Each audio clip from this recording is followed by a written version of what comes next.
pleasure and privilege to host you here at T-Hub. So today we're going to be talking about a very interesting theme. It's about the culture of ideation at Berkadia.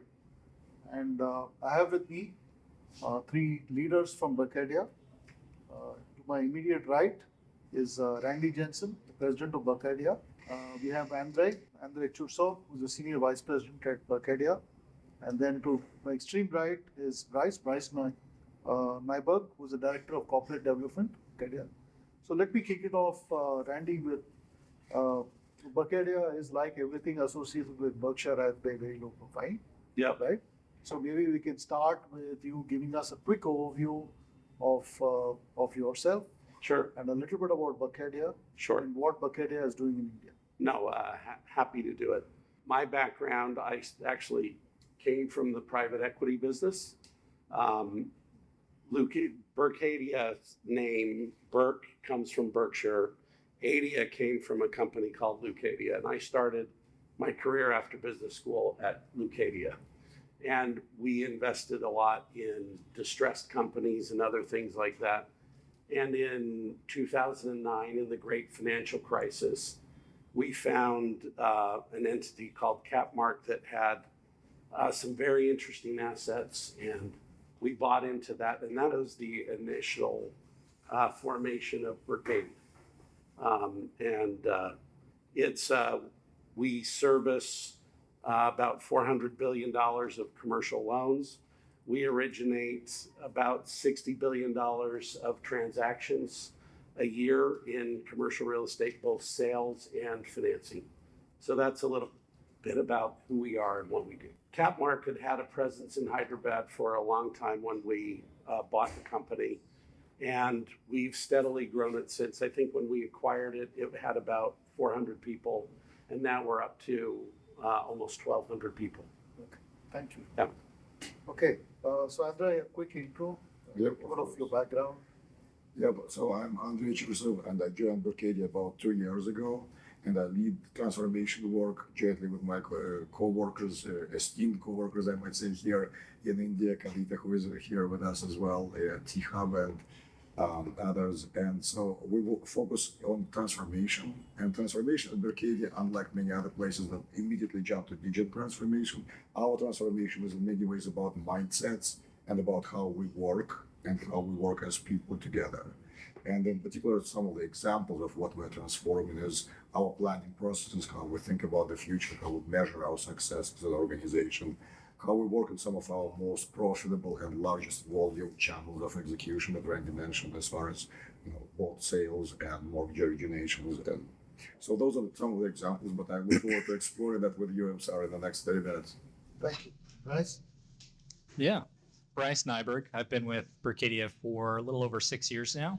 I was brought into Berkadia with the expectation that I would look externally, look for partnerships, look for opportunities to work with other organizations and companies that would support kind of our vision for the future of commercial real estate, our vision for the future of Berkadia. And I've been doing that in different capacities, working in and alongside transformation. And now I oversee corporate development, especially when it comes to our technology partners and leading our startup accelerator, Be Engaged. So, Randy, Yeah. You're going to be talking about Be Engaged at length. Yeah. But obviously, this is something I'm sure you've been involved in from Yeah. the beginning. Must have been part of your strategic vision. Yeah. So let's start with a question to you on what prompts a large company, as talked about $400 million, $60 million. A lot of this you probably could do yourself. Right. So what is it that kind of said, okay, we have to go and figure out a way to engage with startups, and also if you could give us some guidance on what's been the general philosophy. Sure. How do you engage with startups? Sure. Happy to do that. Well, first of all, you said maybe you could do this yourselves. And we quickly realized we couldn't. The world is full of knowledge and it's full of opportunities.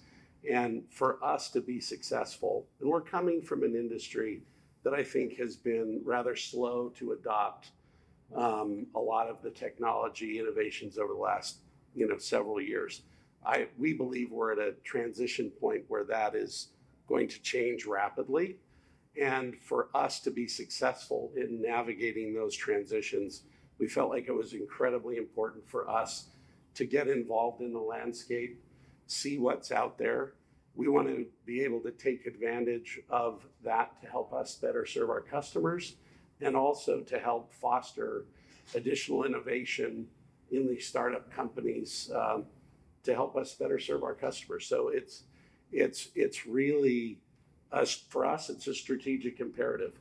And because we're coming from an industry where I think some of that inherent DNA and technology isn't resident, it was important for us to go out and find it, bring it into our culture, bring it into our planning process, so that we can survive and thrive as the industry evolves. Sure. I think some really great points you made there. Yeah. So first of all, I think it takes, I really appreciate the humility. You made a point about saying, listen, we recognize that our industry is not necessarily at the bleeding edge of technology, and that we felt there's an opportunity to go out and engage and work with the larger ecosystem. And so that, it takes a lot for a leader like you to be able to say that.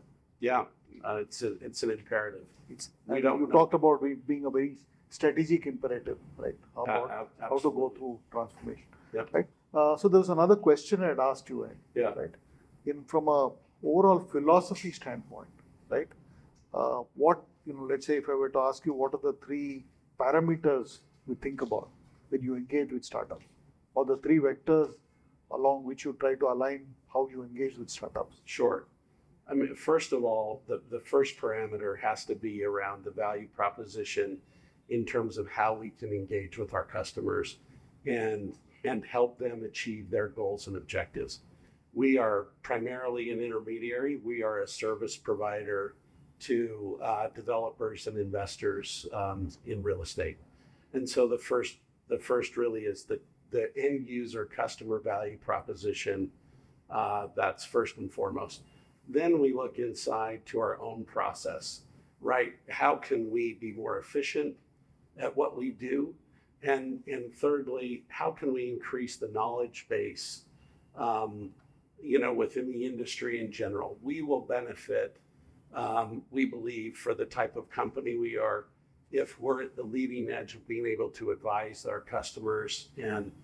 And one of the great things about real estate is it generates an enormous amount of data, a lot of which is uncaptured. We think some of the opportunities from a technology standpoint are ways to gather that data in so it can be analyzed and put to use for everyone's mutual benefit. The world will benefit from greater efficiency as that's applied, and we believe will prosper right along with that. Sure. So I think you mentioned value proposition. Yeah. Second is efficiency. Yeah. Third is knowledge base. Exactly. And then you also talked about a point you made about data-driven decision making, if I were Right. to paraphrase what Exactly. you said. Yeah. Use data more analytically to be able to arrive at more informed. Exactly. Thank you. Thank you, Andrei. Thank you. I'm going to ask you another question. I'm going Sure. to turn this now inwards. Yeah. Right? So you mentioned that you have about 1,200 people here in India. We started with 4. Now we have 1,200 people in India. And worldwide, I'm sure you have a large number. About 2,800 people. 2,800 Yeah. people worldwide, right? So now it's like mid-sized, not from a financial perspective, but from a account perspective, right? So one of the things we think about when we talk to leaders like you is how do you create? So one is the external innovation, right? Engaging with the startups and figuring out how to leverage what they are doing and apply that back in your business. But also from how do you foster and create a culture of innovation and within Berkadia. You have 2,800 Right. bright minds working with you. But how do you create, I think the most important principle that underlies that is this sense of humility that we have to be curious. We don't have all the answers. If we approach a problem thinking that we've got it, we'll lose every time because there's a much larger knowledge base and so forth out there. So I think that has to start with leadership, being humble and realistic about the things that we don't know. And so having a culture where it is safe to bring up a partially baked idea and allow that to be fostered and grow.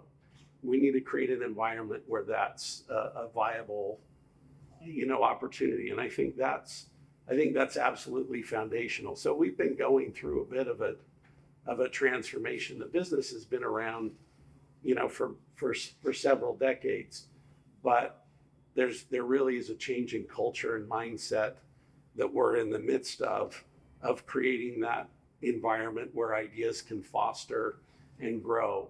And it absolutely starts with hiring really smart people and creating an environment where it's okay to make a mistake and be wrong, to be able to put an idea out there to generate more.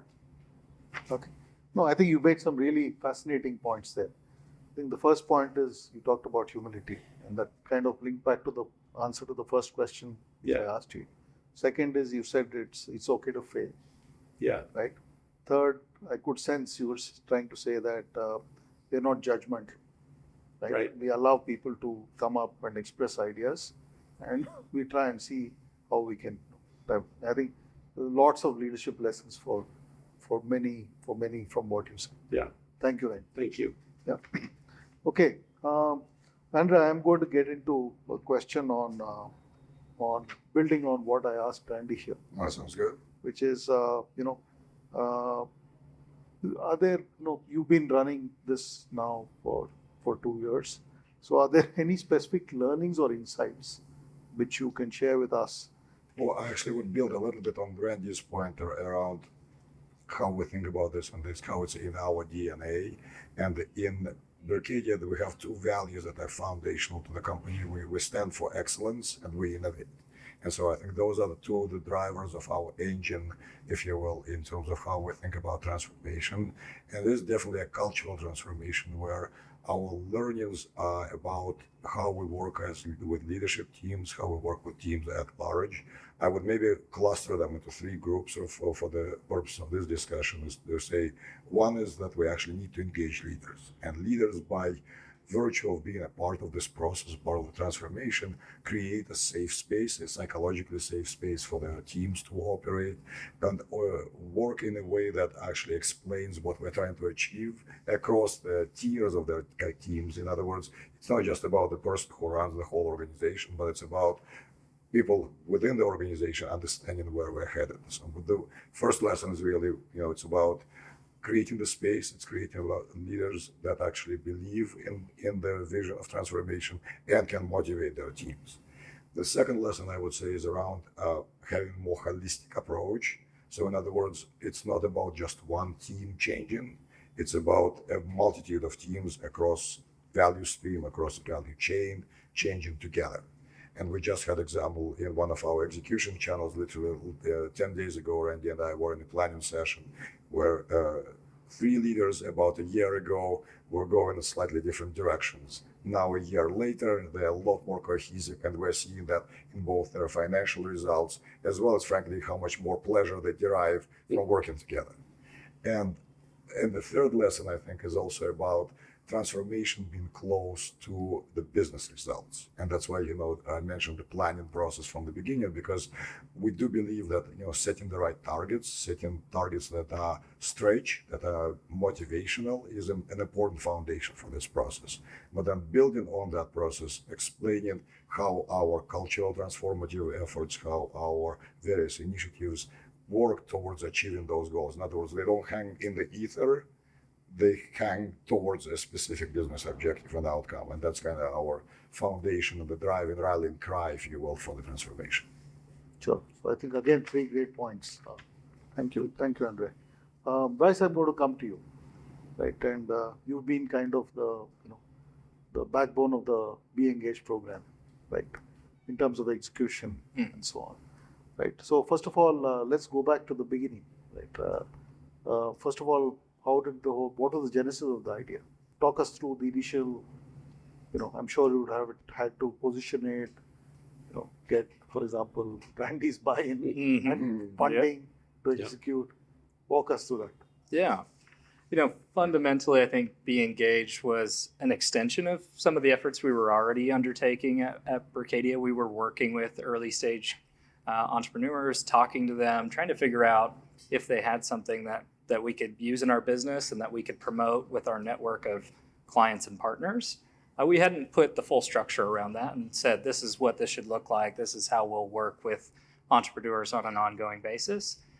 So it came to a point where we had done enough work that we realized there's more to this. We're getting real value out of it, but we can do better. And the Be Engaged program was that package to get more out of it and make sure it was a win-win for us and for the entrepreneurs. It turned out that we created another win in that for our clients and even another win for our partners. So we've been really pleased with kind of how the program has developed over the years, how we've been able to bring in partners to Berkadia, which are capital providers that we're lending on their behalf, and also bring our clients who are operating real estate into the Be Engaged program, share with them what these entrepreneurs have put together, really special, unique solutions that we think are changing the industry. We can put that in front of this whole ecosystem around us and create real value for them. And so there's always been this kind of push from the organization to move in that direction, find ways to bring these ideas close to us, of course, but also how do we get that out across the industry? How do we promote it? How do we make this not just about Berkadia, but about the full value chain that we interact with? And as far as getting approval from Randy, I think we had maybe 1 or 2 conversations about it and said, hey, we're doing a lot in this space. We can structure it much better than we have in the past. And it was a pretty quick sign off, I think, from Randy. Both of you very lucky. Yes. Indeed we are. And the next question I'm actually going to ask both of you to respond. Yep. And I'm then going to ask Randy to build on what you said. Right. So one, obviously you've been involved in running the Be Engage program, and can you just share, with us, let's say 3 examples of successful collaborations which have emerged from the work you're doing at Be Engage? Yeah. And then I'm going to ask you, Andy, for exec level view of how they benefit the larger corporation. Sure. Let me start with one that's actually from this year, working with a company that was in the machine learning and AI space. They were part of our Be Engaged program. We had brought them close to us. We had said this is a technology that makes sense for our industry. The premise of the tool was about extracting data out of documents, commercial real estate documents. And they could do that for an ever-growing list of real estate documents, continue to train models to do more and more. That premise was really fascinating to me, of course, and other leaders across Berkadia quickly saw what was interesting in that company. And from there, we did a few experiments inside the organization that was jointly between my team and Andrei's transformation team, working with our business leaders and saying, hey, let's test this product out. Let's get our hands around it. Let's make sure we understand how effectively it really does the job that the entrepreneurs claimed it would do. And I think we did it at the right time because we were able to see real value, see real promise in the tool, see an opportunity for how it could serve Berkadia and other use cases as well. And because we had done that background through the Be Engaged program, taken the effort to experiment with the founders and with the tool, when those founders came to us looking for an exit, we were well positioned to say, oh, we understand this product. We see the value proposition for our organization and how we might be able to better serve the industry with that technology. And so the timing was perfect for us to say, hey, we've laid the groundwork of understanding with this company through research and experimentation to then say to the founders, like, yeah, we're absolutely interested in this solution. And we acquired that that property or that company. That company folded into Berkadia. That's right. Yeah, we acquired the technology and we were able to bring on select employees that were key talent to support the technology. How long was the whole cycle from start to exit? We had worked with that company for over a year, so it was a relatively longer cycle for Be Engage, but one that fostered really close relationships with the founding team and led to solid data for us on what they could actually do. Sure. Great example. Right. I'll follow up with a different example that actually brings together transformation and Be Engaged. So we actually had an instance where we had a construction pipeline of work, and we have a regular reporting that goes through that pipeline, and the team was asking transformation to work with them to improve their ways of working, how we think about that. And so we initially deployed the typical, you would think about process mappings and, various modeling and Excel and all sorts of tools. And we relatively quickly realized that, while it's improving, it's not cutting the time and the speed to the extent that the team was asking for. And they were asking for, call it 60 to 70% improvement. And so we actually partnered up with Bryce and found an organization, a startup organization that actually is pioneering, as currently one of the leaders in this construction reporting technology in the United States. And we just happen to have a relationship through Bryce and the Be Engaged program with that organization. And so we were able to bring that inside and we actually deploy very carefully at first in our construction team, spend some time actually deploying the tool, learning, figuring out how it works for our team.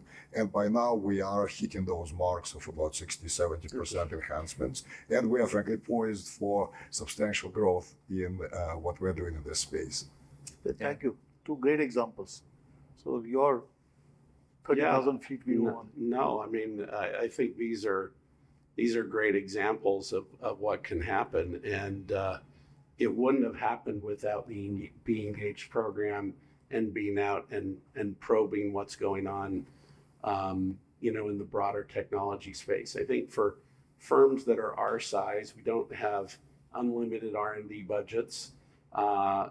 This is a really economically efficient way for us to take advantage of innovation that's going on. And the employees that Bryce is talking about really added a whole new dimension to our own internal capabilities and the software that we can now use.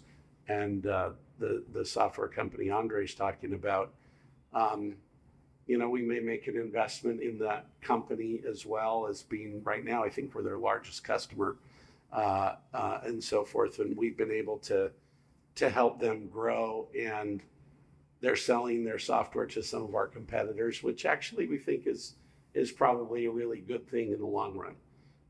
Both for us and for the startup. So we're excited to engage, in different ways. We bought another company that was as a software product that we sell earlier on before Be Engaged was actually formed. But those are some of the ways that we've engaged with startups, and it's been really a successful part of our strategy. Sure. So you have an option of where you start with partnering, then potentially invest, take a minority or what strategic stake, and then potentially acquire, right? So, okay. So you see all of the above. All of the above. Okay. Yeah. Super. Okay. And I'm going to throw this question first to you, Randy, and then I'll go back to Bryce and Andrei. We live in a fast-changing world, right? And obviously, I think the path you've embarked on, saying that we have to build on the success of what we've done in Being Engaged and earlier initiatives. So suppose I were to ask you, what are the 3 or 4 areas from an open innovation perspective, which right now, let's say 12 to 24 months window of time, which are the areas where potentially you look to partner with early stage companies? We're just starting some pilots with some folks that are engaged in the virtual reality part. I mean, we sell a lot of real estate. Being able to effectively help investors get up to speed and understand a property, we think there's some real opportunity. Secondly, further understanding how AI is going to evolve in our space. We need to get smarter on that. That's gonna help us, inform our strategy as we approach that. Those are two key ways that we're really focused over the next 12 to 24 months for sure, and I'm sure beyond. Thank you for the invitation. It's been a great partnership with you guys because the element that Randy has mentioned around augmented reality and virtual reality is in many ways coming through this T-Hub partnership. We are truly interested in this topic, and we have invested a little bit of time already, in working with you guys. But we will look forward to exploring this deeper. But actually, AI topic I think is of interest in a sense that not AI is created equal, and so our view on that is I think of two minds. So one is the juxtaposition of actual artificial intelligence, the rest of the technology stack, and the human side of it. And I would venture human side is about 60-70% of this conversation. So as we talk about AI, I think the important part for us would be to actually find real use cases where there is meaningful difference applicable to commercial real estate that can be generated, and how it translates through the whole pipeline, mindsets and technology included. So I think that's one element. And then the second element, while we all talk about AI in general, I read a report recently that basically said 90% of companies today can claim that they spend money on AI, but only 12% can say they've seen results. And so our aspiration in this space is to be that 12%. We think about it in two ways, and we talk about this internally regularly, that we see ways to be opportunistic, where we sense that something's about to become a meaningful trend in the marketplace that we need to understand, get our hands around. AI falls into that category, whether it's generative AI or other use cases for AI. So opportunistically, yes, but then proactively, we have our own kind of vision for the future of Berkadia, of course. We have a internal software development effort, and we're being proactive building some of our own technology. But there's opportunities in that to say, hey, we want to augment that by finding the right partner that's outside the organization, or we want to kind of leapfrog what we could do if we did it on our own. And we see that's possible by working with partners. So there's kind of two levers that are driving us to choose what to prioritize in the next 20, 24 months. So our own internal product roadmap, plus the trends that are emerging from the kind of space around us. We especially care about commercial real estate technology, but there are more larger kind of overarching technologies like AI that we care a lot about as well. Sure. But no, I think I can see a very thoughtful, measured, considered approach which you've been following. So there are things which you'll do within, and there are things with new areas could be potentially, like you said, AI and maybe even blockchain, for example, which we should look at. Mm-hmm. Okay. Maybe one more thought on what might drive us to prioritize something. Within our Be Engage program, we're identifying companies that we find interesting, compelling in the marketplace, and we're working with the entrepreneurs regularly to say, hey, we'd love to do an experiment, we'd love to do a pilot. How do we get to the phase where we're comfortable with their sophistication, their ability to serve in an organization like ours? And that happens at different times and different phases. Entrepreneurs are more or less prepared depending on what stage they're at. And that can often dictate what we might experiment and test through the Be Engage program. And that kind of gets woven into our strategy. Sure. Okay, one last question. Yeah. And I know we're kind of stretching it a little bit, but from a co-creation standpoint, like there's a lot of this is actually co-creation as opposed to a typical, large company, small vendor approach. What some tips for startups which want to engage with you? So if I were to say, listen, there are 3 mantras, you will tell a startup saying, listen, this is what I want to see, and maybe 1 or 2 mantras I don't want to see. So thinking about things I want to see, honestly, our partnership with T-Hub shows first, there's a little bit of a vetting process that's already gone on. The resources that I think are available through something like this are really incredible.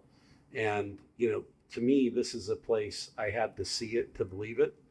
It really is remarkable. So, that aside, I think the folks that we've enjoyed working with the most are people that have an idea, but they're flexible in terms of their approach and can adapt and really execute on getting something done. I mean, that's the key thing. Not just an ideological thing out on the horizon, but something that can be practical and Very tangible. yeah, and they can iterate and innovate on the idea. Thank you.